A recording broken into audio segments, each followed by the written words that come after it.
చందమామ కథ అదృశ్యకరణి. పుష్పక నగరంలో శమంతకుడు అనే దొంగ ఉండేవాడు.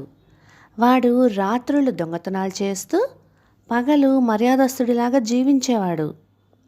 వాడు ధనవంతుడే కాక నిజంగా మర్యాదస్తుడే అనుకొని ఒక ధనికుడు వాడికి తన కూతురు చంపావతినిచ్చి పెళ్లి చేశాడు.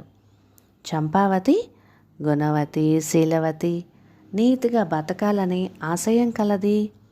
తన భర్త దొంగ అని తెలియటానికి ఆమెకు ఎంతో కాలం పట్టలేదు. అప్పుడు ఆమెకు కలిగిన బాధ అంతా ఇంత కాదు.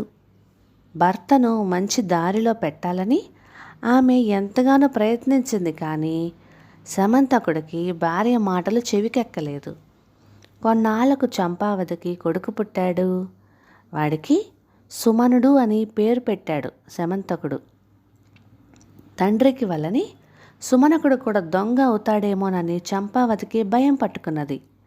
ఆమె బాగా ఆలోచించి కొడుక్కి 5వ సంవత్సరం రాగానే చదువు సంధ్యలకని తన తల్లిదండ్రుల ఇంటికి పంపివేసింది.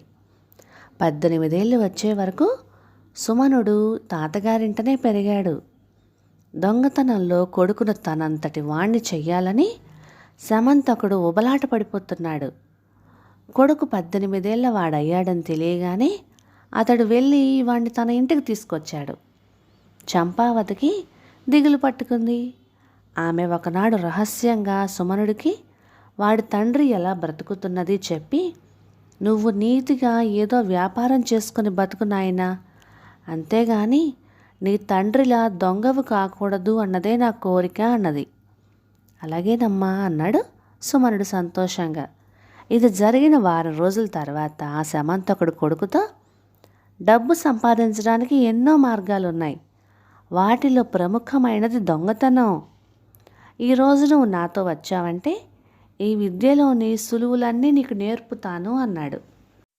వద్దు నాన్న, దొంగతనం చేసి పట్టుబడితే జీవితంలో అంతకంటే అవమానం మరేదీ ఉండదు. నేనేదైనా వ్యాపారం చేస్తాను అన్నాడు సుమనుడు.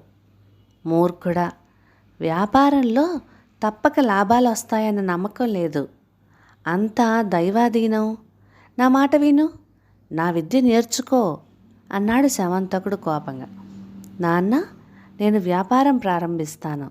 అది నా వల్ల కాకపోతే పోయిందేమీ లేదు.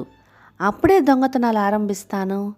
దొంగతనంలో వేరే మెలకువలు నేర్చుకోవలసిన అవసరం నాకు లేదు.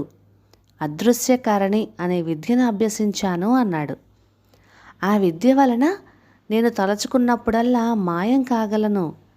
ఆ సమయంలో ఎవరైనా నా చెయ్యి పట్టుకుంటే వాళ్ళు అదృశ్యమైపోతారు. ఈ విద్యను నేర్పిన గురువు ముందు, జన్మనిచ్చిన తల్లిదండ్రుల ముందు తప్ప వేరెవరి ముందైనా ప్రదర్శించగలను అన్నాడు సుమనుడు. ఇలాంటి కబుర్లు నేను నమ్మను అన్నాడు. అయితే ఈ రాత్రికి మనం ఒక ఇంటికి దొంగతనానికి వెళ్దాం. కేవలం నా విద్య ప్రదర్శించడం కోసమే. అక్కడ దొంగతనం చేయడానికి మాత్రం వీల్లేదు. అవసరపడితే తప్ప నా విద్యను దుర్వినియోగం చెయ్యనని నా గురువుకి మాట ఇచ్చాను అన్నాడు సుమనుడు. శమంతకుడు అందుకు అంగీకరించాడు. ఆ రాత్రి తండ్రి కొడుకులిద్దరూ నగరంలోకి బయలుదేరారు. ఆ నగరంలో పేరు మోసిన వజ్రగుప్తుడనే వ్యాపారి ఇంటి ముందు ఆగాడు సుమనుడు. తర్వాత తండ్రి చెయ్యి పట్టుకొని ఏవో మంత్రాలు జపించి, నువ్విక మాట్లాడకు, మనం ఎవ్వరికి కనిపించం అన్నాడు. ఇంటి చుట్టూ పెద్ద ప్రహరీ గోడ ఉన్నది. శమంతకుడు ఆ గోడ దూకాలనుకున్నాడు. సుమనుడు అతన్ని వారించి, చక్కని రాజమార్గం ఉండగా మనకి అడ్డదారులెందుకు అన్నాడు. ద్వారం వద్ద కాపలావాడున్నాడు. అయినా సుమనుడు శమంతకుడు లోపలికి వెళ్తుంటే వాడేమీ పట్టనట్టుగా ఊరుకున్నాడు. ఇద్దరూ కొంత దూరం నడిచి భవనం సింహద్వారం చేరుకున్నారు. సుమనుడు తెరిచి ఉన్న ద్వారం గుండా లోపలికి పోతూ తండ్రిని, జాగ్రత్త, నా చెయ్యి మాత్రం వదలకు అని చిన్నగా హెచ్చరించాడు. లోపల ఏదో విందు జరుగుతున్నది, కానీ ఒక్కరూ ఆ తండ్రి కొడుకులను గమనించలేదు. సుమనుడు తండ్రిని భవనంలోని అన్ని గదులకు తీసుకుపోయాడు. ఒక గదిలో 4 పెద్ద పెద్ద పెట్టెలున్నాయి. వాటిల్లో రత్న మాణిక్యాలు, బంగారు నగలు, బంగారు కాసులు, చీనాంబరాలు ఉన్నాయి. అవి చూసి శమంతకుడి కళ్ళు చెదిరిపోయాయి. సుమనుడు వారించకుండా ఉన్నట్లయితే అతడు అక్కడి నుంచి ఏదో కొంత అపహరించుకుపోయినవాడే. తండ్రి కొడుకులిద్దరూ తిరిగి ఇల్లు చేరాక, నీ విద్య ముందు నాకు తెలిసిందంతా దిగదుడుపు. ఈ విద్య నాకు నేర్పవా అన్నాడు తండ్రి. దానికేం, తప్పక నేర్పుతాను అన్నాడు కొడుకు. తర్వాత అతడు తండ్రికి అదృశ్యకారణి పూజా విధానం ఎంత కఠినమైనదో చెప్పాడు. ఆ విద్య నేర్చకోరిన వాళ్ళు ప్రతిరోజు పురాణ పఠనం చేయాలి, నీతి గ్రంథాలు చదవాలి, గంటసేపు దైవ పూజ చేయాలి. ఇవన్నీ యథావిధిగా చేశాక రాత్రి పడుకోబోయే ముందు అదృశ్యకరణి మంత్రాన్ని 100 సార్లు జపించాలి. ఇలా 10 సంవత్సరాలు చేస్తే ఆ విద్య శమంతకుడి వశమవుతుంది. శమంతకుడు అదృశ్యకరణి విద్య నేర్చుకునేందుకు పట్టుదలగా పూజా విధి ప్రారంభించాడు. అప్పుడు సుమనుడు తల్లితో, అమ్మ, 10 సంవత్సరాల వరకు నాన్న దొంగతనాల జోలికి వెళ్ళడు. ఈ కాలంలో నీతి కథలు, పురాణాలు చదువుతూ దైవ పూజ చేయటం వలన ఆయనలో దొంగతనం చేయడం తప్పు, పాపం అన్న భావం కలిగే అవకాశం ఉన్నది. ఇంక నేను వ్యాపారం ప్రారంభించడానికి ఏ అడ్డంకి లేదు అన్నాడు. ఇదంతా ఎలా సాధించావురా అన్నది తల్లి చంపావతి ఆశ్చర్యంగా. తాతగారింట ఉండి చదువుకునేటప్పుడు నాకు వజ్రగుప్తుడి కుమార్తెతో పరిచయం అయ్యింది. ఆమెకు నేనంటే ఎంతో ఇష్టం. ఆమె సాయంతో ఈ నాటకం ఆడగలిగాను అంటూ గత రాత్రి తాను చేసిందంతా సుమనుడు తల్లికి చెప్పాడు. అంటే నీ తండ్రి దొంగ అని వాళ్ళందరికీ తెలిసిపోయిందా అన్నది చంపావతి నొచ్చుకుంటూ. లేదమ్మా, నాన్న ఆరోగ్యం బాగోలేదని, అయినా సంపాదించేందుకు శ్రమ పడుతున్నాడని వాళ్లకు చెప్పాను. ఆయన్ని కాస్త విశ్రాంతి తీసుకునేలా చెయ్యాలంటే ఈ అదృశ్యకరణి నాటకం ఆడాలన్నాను, అంతే అన్నాడు సుమనుడు. శమంతకుడు అదృశ్యకరణి విద్యకై పూజా విధిలో ఉండగానే సుమనుడు వజ్రగుప్తుడి కుమార్తెను పెళ్లి చేసుకున్నాడు.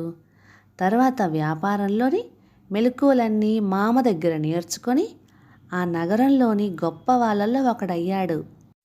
కథ సమాప్తం. అసలు నేరం. జనప్రియ మహారాజుకు శ్రద్ధగా పనిచేసే రాజోద్యోగులందరినీ ప్రత్యేకంగా సన్మానించాలనే కోరిక పుట్టింది. అందుకని ఆయన 2 మంత్రులను నియమించాడు. వారు విడివిడిగా ప్రతి రాజోద్యోగిని గమనించి తమ అభిప్రాయాన్ని రాజుకు తెలియజేయాలి. 2 దృష్టిలోనూ మంచి పనివాళ్ళుగా ఉన్నవారికి రాజు 1 మాసపు జీతం బహుమానంగా ఇవ్వాలని నిర్ణయించుకున్నాడు.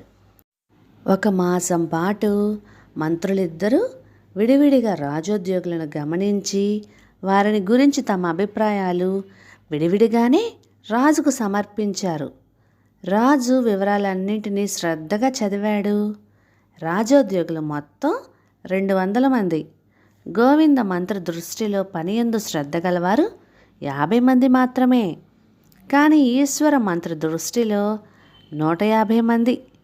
2 దృష్టిలోనూ పని శ్రద్ధ గలవారు 5 మాత్రమే. జనప్రియ మహారాజు ఎంతో సంతోషించి ఆ 5కి ఆనందంగా 1 నెల జీతం బహూకరించాడు. ఇలా జరిగేసరికి మిగిలిన రాజోద్యోగులు ఉద్యోగుల పని శ్రద్ధను మహారాజు గారు ఏ విధంగా నిర్ణయించినది తెలుసుకోవాలని పట్టుబట్టారు. జనప్రియ మహారాజు వారితో, ఉద్యోగుల పని శ్రద్ధ నిర్ణయించడానికి 2 నియమించాను. 2 ఏకగ్రీవంగా పని శ్రద్ధ గలవారని నిర్ణయించింది 5. ఆ 5కి బహుమానం ఇచ్చాను అన్నాడు వారితో. అయితే మిగతా 195 మందికి పనిశ్రద్ధ లేదని వారు ఏకగ్రీవంగా నిర్ణయించారా అని ఉద్యోగులు రాజును అడిగారు. లేదు, 1 మంత్రి కొందరిని, ఇంకో మంత్రి మరికొందరిని ఎన్నిక చేశారు. 2 ఎన్నిక చేసిన వారికే బహుమానం ఇచ్చాను అన్నాడు రాజు. ఇది అన్యాయం అన్నాడొక ఉద్యోగి. 1 మంత్రి మెచ్చుకొని ఇంకొక మంత్రి మెచ్చుకోకపోతే లోపం మీదే అన్నాడు రాజు. అందరూ అసంతృప్తిగా వెళ్ళిపోయారు. ఆ మర్నాడే చిరంజీవి దేశయాటన చేస్తూ ఆ నగరానికి వచ్చాడు.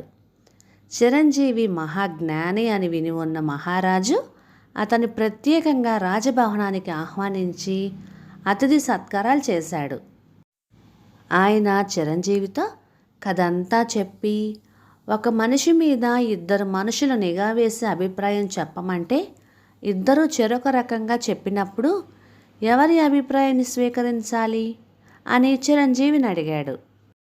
చిరంజీవి నవ్వి నిఘా వేసిన ఆ ఇద్దరిలోనూ ఒకడు శిక్షార్హుడని నా అనుమానం అన్నాడు.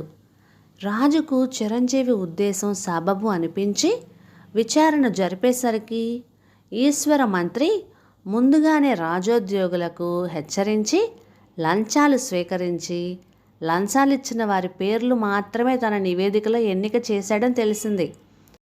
ఈశ్వర మంత్రికి లంచాలు ఇచ్చిన వాళ్ళు రాజుతో ఆ మాట చెప్పడానికి భయపడ్డారు. తమపై గోవింద మంత్రి నిఘా ఉన్నది అన్న సంగతి వారు ఎరుగరు. ఇంత చిన్న విషయం తనకు తట్టనందుకు విచారిస్తూ రాజు గోవింద మంత్రి మెచ్చుకున్న 45 మందికి బహుమానం ఇచ్చి ఈశ్వర మంత్రిని ఆయనకు లంచమిచ్చిన వారిని శిక్షించి చిరంజీవిని ఘనంగా సన్మానించాడు. ఇలా లంచాలు తీసుకొని సిఫారసులు చేయడం వల్ల అర్హులు నష్టపోతూ ఉంటారు. కథ సమాప్తం. ఇక ఈ కథ మీకు నచ్చినట్లయితే ఇలాంటి మరెన్నో తెలుగు చిట్టిపొట్టి కథల కోసం please like, share and subscribe to my channel. Thank you.